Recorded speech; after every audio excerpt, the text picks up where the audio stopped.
CBSE world में आपका स्वागत है। तो आज से हम स्टार्ट करेंगे इंग्लिश क्लास 10th और जो बुक हम पढ़ेंगे उसका नाम है द फर्स्ट फ्लाइट। पहला चैप्टर इसमें है अ लेटर टू गॉड।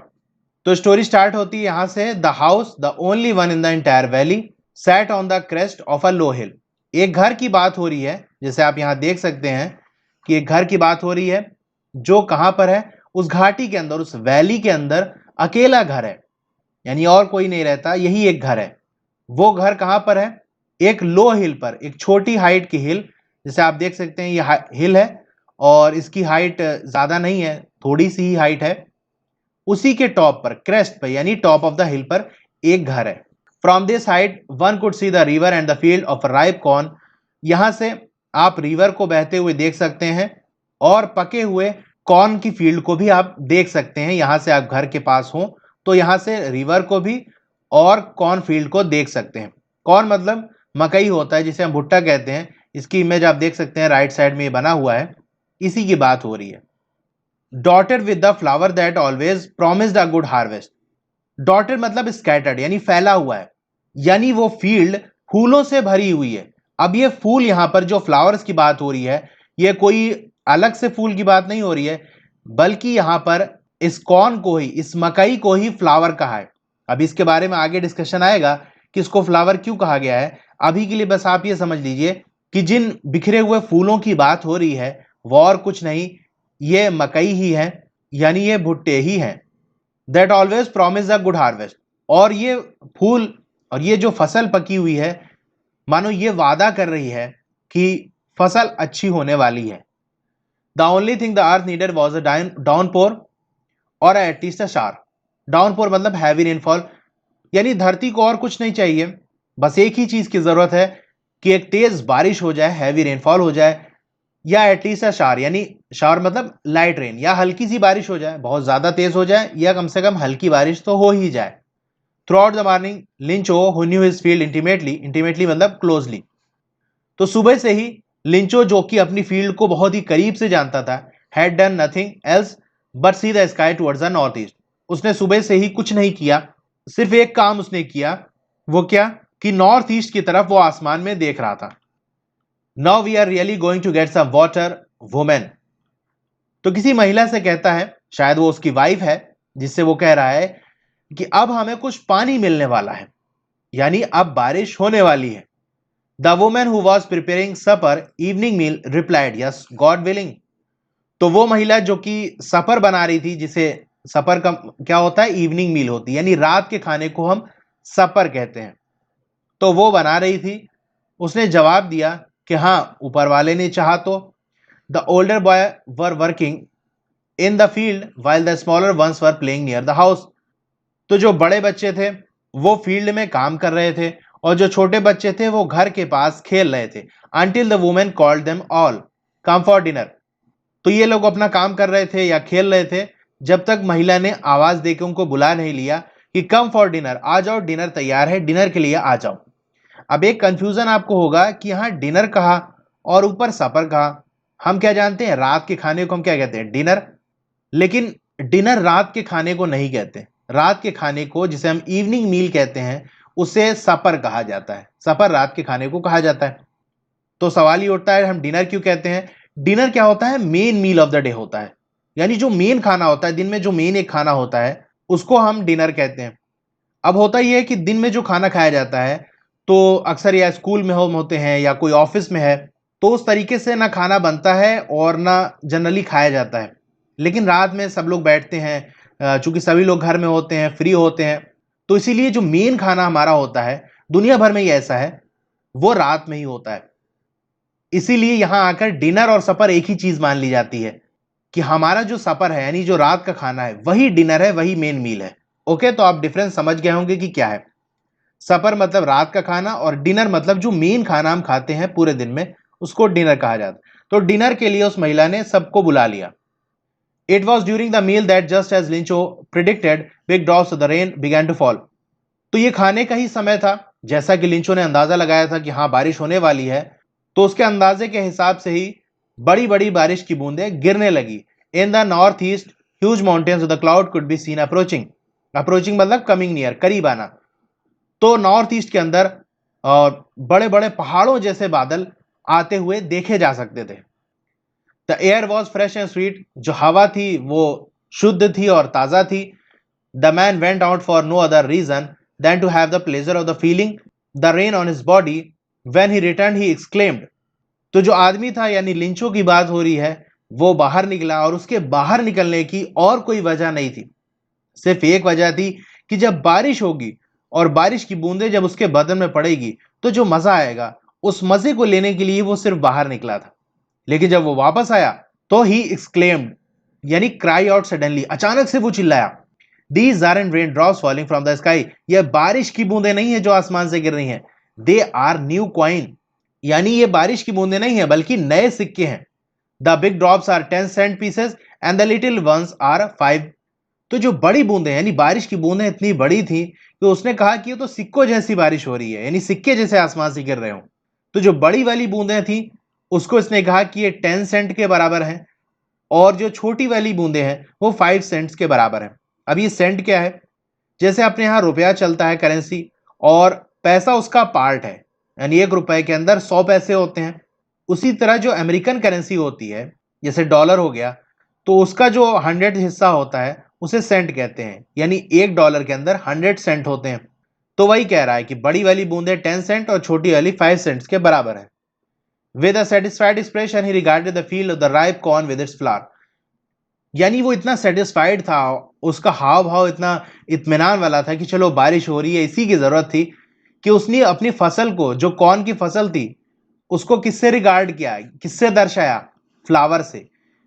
यानी ये देख रहे हैं, ये ऊपर तक पूरा प्लांट है, ऊपर से नीचे तक ये हरा वाला हिस्सा और ऊपर, और इसको इसने फ्लावर कहा। ये जो ऊपर का हिस्सा आप देख रहे हैं कॉर्न का, इसको इसने कहा कि ये फ्लावर है। ठीक है, जैसे बच्चों को प्यार से कहा जाता है कि ये फूल सा बच्चा है या फूल सी बच्ची है, तो हम रिसेंबल करते हैं, दर्शाते हैं किसी चीज को, कंपेयर करते हैं प्यार से। उसी तरीके से अपनी फसल को भी प्यार से क्या कह रहा है कि इस पर जो फल लगे हुए हैं, यानी इस पर जो कॉर्न लगे हुए हैं, वो फूल हैं। Draped in the curtain of the rain. Draped मतलब कवर्ड विद क्लोथ, यानी कपड़े से जैसे ढका हो। तो यहां क्या कह रहा है कि जो फसल है, जो फूल हैं, वो ढके हुए हैं बारिश के पर्दों से। यानी बारिश इस तरह से हो रही है कि लिंचो और उस फील्ड के बीच में जैसे लग रहा हो कि पर्दा हो किसी चीज का। But suddenly a strong wind began to blow and along with the rain a very large hail stone began to fall. लेकिन अचानक से ही बहुत तेज हवा चलना शुरू हो गई और बारिश के साथ साथ बड़े बड़े हेल स्टोन गिरने लगे। हेल स्टोन कहते हैं जो आसमान से बारिश के साथ बर्फ के टुकड़े गिरते हैं, जैसा कि आप इमेज में देख सकते हैं, जिसे हम हिंदी में ओले कहते हैं। तो वो ओले गिरना शुरू हो गए। These truly did resemble new silver coin. वो सच में नए चांदी के सिक्के जैसे लग रहे थे। The boys exposing themselves to the rain ran out to collect the frozen pearl. तो जो लड़के थे, यानी लिंचो के जो बच्चे थे, वो बारिश में चले गए ताकि वो जमे हुए मोतियों को, उनको लग रहा था कोई जमे हुए मोती हैं, जबकि वो बर्फ के टुकड़े थे, तो उन जमे हुए मोती को इकट्ठा करने के लिए वो बाहर चले गए बारिश में। It's really getting bad now, exclaimed the man. तो आदमी ने कहा, यानी लिंचो ने कहा कि अब ये तो बहुत बुरा होता चला जा रहा है। I hope it passes quickly. मैं उम्मीद करता हूं कि ये जल्दी निकल जाए, यानी ये जो तूफान आया है वो जल्दी से निकल जाए। It did not pass quickly, लेकिन वो जल्दी नहीं निकला। For an hour the hail rained on the house, the garden, the hill side, the cornfield, on the whole valley. 1 घंटे तक जो ओले थे वो घर पर, गार्डन में, हिल साइड में, और जो उसकी कॉर्न की फील्ड थी वहां पर, और पूरी घाटी में वो बरसते रहे। The field was white as if covered with salt. तो जो फील्ड थी वो बिल्कुल सफेद हो गई थी, जैसे नमक से भरी हुई हो।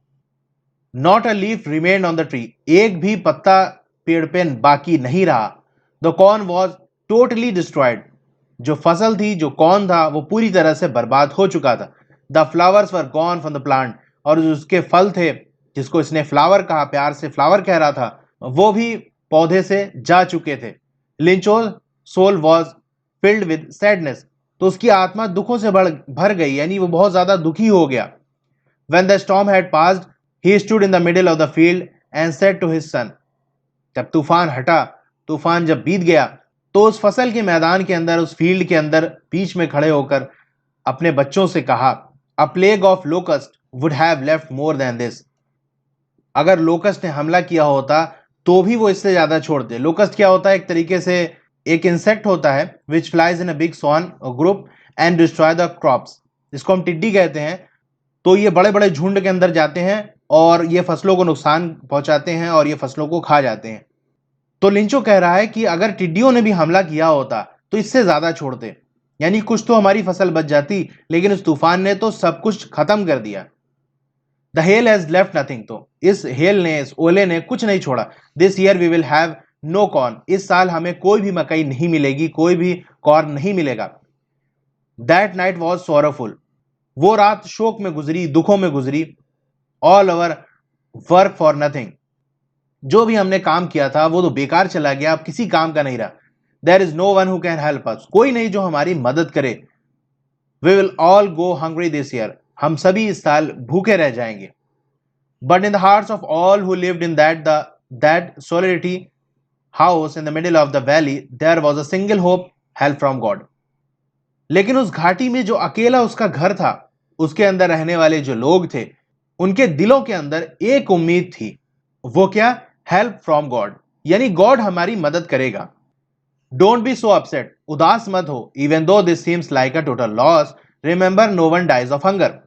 भले ही ये देखने से लग रहा है और ऐसा हमें यकीन हो रहा है कि पूरा पूरा नुकसान हुआ है, लेकिन याद रखो भूख से कोई नहीं मरता। That's what they say, no one dies of hunger. ऐसा वो कहते हैं, यानी लोग ऐसा कहते हैं कि भूख से कोई नहीं मरता। All through the night लिंचो thought only of his one hope, पूरी रात लिंचो उसी आखिरी उम्मीद की तरफ सोचता रहा। द हेल्प फ्रॉम गॉड, यानी गॉड हमारी मदद करेगा, उसी मदद के बारे में सोचता रहा। Whose eyes, as has been instructed, see everything, even what is deep in one's conscience, यानी गॉड हमारी मदद करेगा। और वो गॉड कैसा है? Whose eyes, यानी उसकी आंखें सब कुछ देख रही हैं, sees everything। और ऐसा ही हमें इंस्ट्रक्शन दिया गया है, यानी अगर धार्मिक किताबें हम देखें तो उसके अंदर ही हमें इंस्ट्रक्शन मिलता है कि गॉड हर चीज देख रहा है। तो whose eyes sees everything, जिसकी आंखें सब कुछ देखती हैं। और कितना देखती हैं? Even what is deep in one's conscience, conscience मतलब an inner sense of right and wrong, यानी तुम्हारे दिल के अंदर भी जो अच्छाई है या बुराई है, जो जो अच्छी और बुरे ख्याल आते हैं, उसको भी वो देखता है। लिंचो was an ox of a man working like an animal in the field. तो लिंचो क्या था? एक very ox of a man मतलब वेरी स्ट्रॉन्ग मैन, यानी बहुत ही स्ट्रॉन्ग आदमी था जो जानवरों की तरह फील्ड में काम करता था, यानी बहुत ज्यादा मेहनत से काम करता था। But still he knew how to write, लेकिन फिर भी वो लिखना जानता था। आमतौर से जो किसान होते हैं बेचारे वो लिख पढ़ नहीं पाते, तो ये कह रहा है कि वो जानवरों की तरीके से दिन भर फील्ड में काम करता था, लेकिन वो लिखना जानता था कि कोई चीज जरूरत पड़े तो वो लिख सके। इतनी एजुकेशन उसने हासिल की हुई थी। The following Sunday at the day break he began write a letter which he himself would carry to the town and place in the mail. तो अगले संडे को सुबह सुबह वो लेटर लिखना शुरू कर दिया, जिसको वो खुद ही लेके जाने वाला था टाउन की तरफ, और ताकि वो मेल के अंदर डाल दे। It was nothing less than a letter to God, और वो लेटर लिख किसको रहा था? वो गॉड को लिख रहा था, ये और किसी को नहीं बल्कि गॉड को वो लेटर लिख रहा था। गॉड ही रोट, तो उसने लिखना शुरू किया लेटर के अंदर, गॉड इफ यू, अब ये राइट साइड देखिए, if you don't help me my family and I will go hungry this year. यानी गॉड से कह रहा है कि अगर आप हमारी मदद नहीं करेंगे तो मैं और मेरी जो परिवार है वो इस साल भूखा रह जाएगा। I need 100 pesos in order to sow my field again and to live until the crop comes because the hail storm. मुझे 100 pesos की जरूरत है। पेसोस क्या है? जो पेसो है वो करेंसी है सेवरल लैटिन अमेरिकन कंट्रीज, यानी अमेरिका के वो देश जहां पर स्पेनिश या पुर्तगीज लैंग्वेज बोली जाती है उसको हम लैटिन अमेरिका कहते हैं। वहां पर डॉलर न चल के वहां की करेंसी पैसो है। In order to sow my field again, ताकि मैं अपनी फसल को फिर से उगा सकूं और जब तक फसल वापस ना आ जाए तब तक हम जिंदा रह सकें, यानी अपने खाने पीने का सामान भी इस पैसे से खरीद सकें और खेती करने के लिए भी जरूरत की चीजें हम इससे खरीद सकें। बिकॉज द हेल स्टॉर्म, और उसके बाद उसने पूरी कहानी बताई, क्योंकि हेल स्टॉर्म ने आगे डॉट डॉट यानी पूरी कहानी उसने लिखी होगी। फिर ये लेफ्ट साइड में देखिए, he wrote to the God on the envelope, put the letter inside and still troubled went to the town. और लिफाफे पर, एनवेलप पर उसने लिखा टू गॉड, यानी लेटर मैं गॉड को लिख रहा हूं, गॉड को ये जाना चाहिए। और उस लेटर को उस एनवेलप के अंदर रखा। और अभी उसकी मुश्किल कम नहीं हुई थी, यानी तो अभी तो उसने लेटर ही लिखा था, तो उसी मुश्किल की हालत में ही वो टाउन की तरफ गया। At the post office he placed the stamp on the letter and dropped it in the mail box. तो पोस्ट ऑफिस में गया, वहां स्टैंप लगाया, जैसे आप देख सकते हैं ये यहाँ नीचे स्टैंप आया और इस तरह से स्टैंप होता है, ठीक है। स्टैंप इसने लगाया और मेल बॉक्स के अंदर उसने लेटर डाल दिया। One of the employees who was a postman and also help at the post office went to his boss laughing. तो वहीं एक काम करने वाला एम्प्लॉय था जो कि पोस्टमैन भी था, यानी लेटर दूसरी जगह तक पहुंचाता भी था और लिंचो की मदद भी की पोस्ट ऑफिस में किस तरह से लेटर वगैरह डालना है। तो वो लेटर लेकर जब गया अपनी बॉस के पास हंसते हुए, लाफिंग हार्टली, यानी पूरा दिल खोल के, यानी बहुत ज्यादा हंसते हुए, and showed him letter to God, और उसने दिखाया कि ये देखिए ये गॉड को लेटर लिखा गया है। Never in his career as a postman had he knew that address. तो जो एड्रेस लिखा था वो क्या था, टू गॉड। तो ऐसा जो एड्रेस है वो अपनी पूरे कैरियर के अंदर, यानी जब से वो जॉब कर रहा है, ऐसा एड्रेस उसने कभी नहीं देखा कि कोई गॉड को लेटर लेकर आया हो। The post master, a fat amiable fellow, also broke out laughing. तो जो पोस्ट मास्टर था वहां पर, पोस्टमैन, जो पोस्ट ऑफिस का हेड था, जो कि एक मोटा, एमिएबल यानी फ्रेंडली एंड प्लीजेंट, यानी उसका दोस्ती वाला स्वभाव था और हंसमुख टाइप का आदमी था, वो भी हंसने लगा। But almost immediately he turn serious. लेकिन वो चूंकि अचानक ऐसी चीज देखी थी, वो अचानक से वो हंसने लगा, लेकिन वो थोड़ी देर में ही वो सीरियस हो गया। Tapping the later on his desk, तो अपनी डेस्क पर लेटर को टैप कर रहा था, जैसा कि आप वीडियो में देख सकते हैं, इस तरह से कर रहा था। और उसने कमेंटेड, और उसने कहा, व्हाट फेथ, यानी क्या विश्वास है, गॉड को लेटर लिखा जा रहा। I wish I had the faith of the man who wrote this letter. काश मेरा भी उतना फेथ होता, उतना विश्वास होता, उतना ईमान होता जितना इस लेटर लिखने वाले का है। यानी हम लोग क्या करते हैं कि हाँ ठीक है गॉड है, लेकिन ऐसे इस तरह से हेल्प नहीं मांगते कि उसको लेटर लिखें। यानी कितना उसको विश्वास है कि गॉड के लिए वो लेटर लिख रहा है। Starting up correspondence with the God, correspondence यानी लेटर के जरिए बातचीत करना शुरू कर दिया है, यानी वो गॉड से लेटर के जरिए, खत के जरिए बात शुरू कर रहा है, इतना उसका विश्वास है। So in order not to shake the writer's faith in the God, the post master came up with an idea. तो पोस्ट मास्टर को यह लगा कि जब उसका इतना विश्वास है तो उसका विश्वास हिलना नहीं चाहिए, यानी उसका विश्वास टूटना नहीं चाहिए। तो उसने एक आइडिया दिया कि क्या किया जाए। आंसर द लेटर, यानी इस लेटर का हम जवाब देते हैं। क्योंकि अगर इस लेटर को हम ऐसे ही रख लेंगे तो गॉड की तरफ से तो कोई लेटर आने वाला नहीं है और इसका यकीन कमजोर हो जाएगा। तो हम क्या करते हैं, हम ही इसका आंसर दे देते हैं। But when he opened it, it was evident that to answer, यानी जब उसने लेटर को खोला तो इससे ये बात साबित हो गई, एविडेंट हो गया, यानी साफ हो गया, क्लियर हो गया, that to answer it he needed something more than a goodwill. तो जब लेटर खोला, उसने पढ़ा, तो ये बात उसको समझ में आ गई कि यहां सिर्फ जवाब देने से काम नहीं चलेगा। यानी उस लेटर के अंदर कुछ ऐसी चीजें लिखी थी, कोई डिमांड की गई थी। वो क्या थी, 100 पेसोस की, जो हमने पढ़ा अभी। तो that to answer it he needed something more than a goodwill, ink and paper. तो ऐसा नहीं था कि आंसर देने में हम एक पेपर उठाते हैं और पेन लेते हैं और कुछ अच्छी बातें लिख देते हैं कि हाँ तुम्हारा भला हो और ऐसा वैसा। उसको ये समझ में आ गई थी कि इसने डायरेक्ट पैसे के सवाल किया था, तो सिर्फ लिख कर इसका जवाब नहीं दिया जा सकता था। But he stuck to his resolution, यानी अपने फैसले पे वो एकदम पक्का हो गया कि नहीं, इसका जवाब हमको देना है, अब चाहे जो हो। He asked for money from his employees, यानी जो काम करने वाले थे उनसे पैसे की डिमांड किया, क्योंकि लेटर के अंदर पैसे की डिमांड थी, तो पैसे इकट्ठा किया।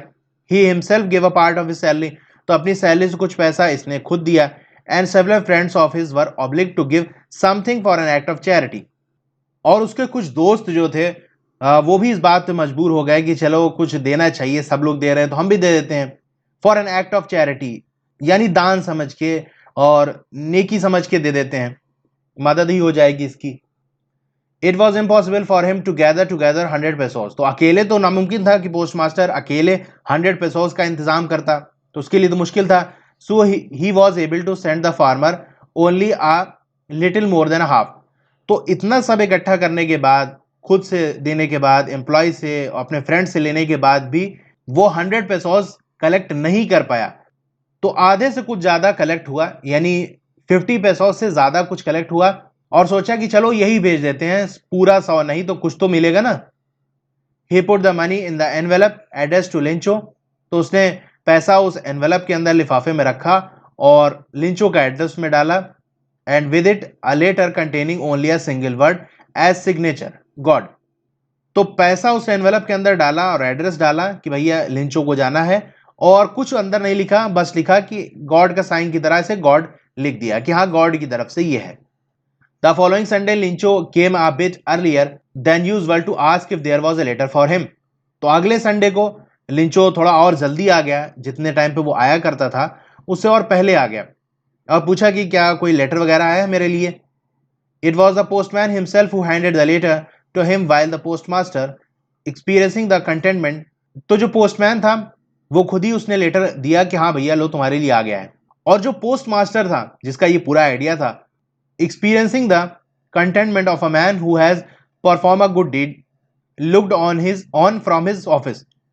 तो पोस्ट मास्टर अपने ऑफिस से देखने लगा ताकि वो एक्सपीरियंस कर सके कंटेनमेंट यानी सेटिस्फैक्शन उस आदमी की तरह जिसने अच्छा काम किया हो। यानी जब ये पैसा मिलेगा तो उसको देखकर वो लिंचो बड़ा खुश होगा।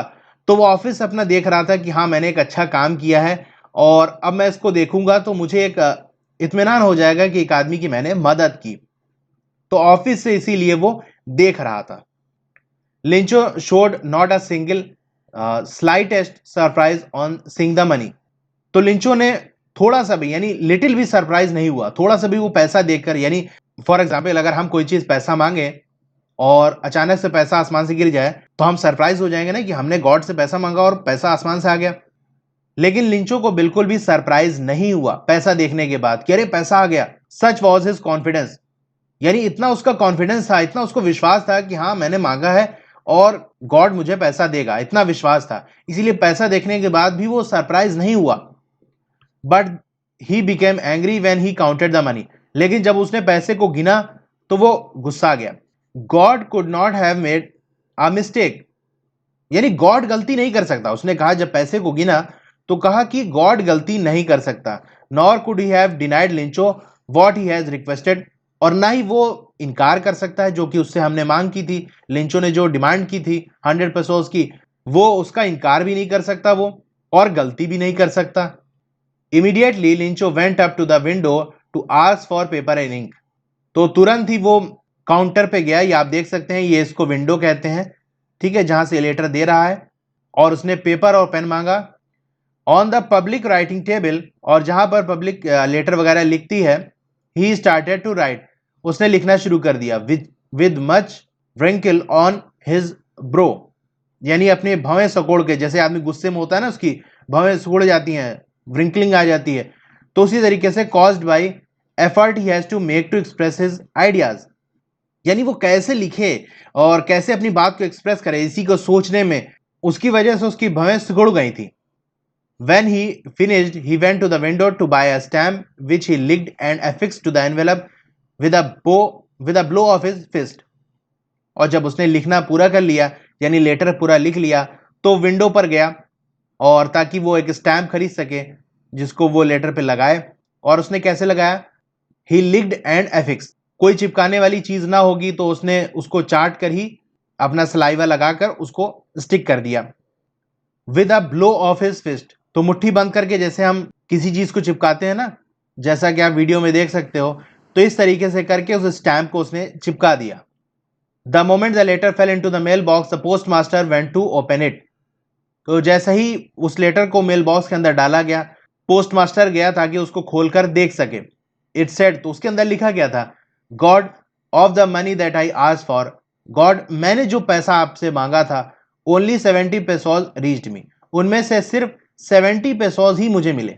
100 की डिमांड की थी, सिर्फ 70 मिले। सेंड मी द रेस्ट, बाकी बचे हुए भी मुझे भेजिए, since I needed it very much, क्योंकि मुझे बहुत ज्यादा जरूरत है इसकी। But don't send it to me through the mail because the post office employees are a bunch of crook Lencho. और उसने पैसा भेजने के लिए कहा, और साथ ही साथ ये भी उसने लिखा कि मेल के जरिए मुझे ये ना भेजिएगा, यानी डायरेक्ट मेरे एड्रेस पे भेजिएगा, यहाँ पोस्ट ऑफिस में मत भेजिएगा, क्योंकि पोस्ट ऑफिस में जो एम्प्लॉयज हैं, काम करने वाले हैं, वो क्या है, अब बंच ऑफ क्रूक यानी बदमाशों का झुंड है यहाँ पर। और आगे लिखा है लिंचो, यानी इन्होंने पैसा लगता है 30 पेसोस निकाल लिया। तो आप यहां ना भेजिएगा पोस्ट ऑफिस, बल्कि डायरेक्ट मेरे घर पे ही भेजिएगा। और ये लेटर उसके अंदर लिखा था। तो यहां आके ये स्टोरी खत्म होती है। आपको वीडियो कैसी लगी कमेंट करके जरूर बताइए। अच्छी लगी हो तो लाइक जरूर करिए और अपने दोस्तों में इसे शेयर करिए। और चैनल को सब्सक्राइब नहीं किया है तो सब्सक्राइब कर लीजिए। और इस पे व्यूज मिलेगा और आपका सपोर्ट मिलेगा तो और वीडियो लाऊंगा। इसको तो मैंने ऐसे ट्रायल के लिए बना दिया, लेकिन आपका सपोर्ट रहेगा तो मैं और भी वीडियोस इस पे ले आऊंगा। Okay, thank you.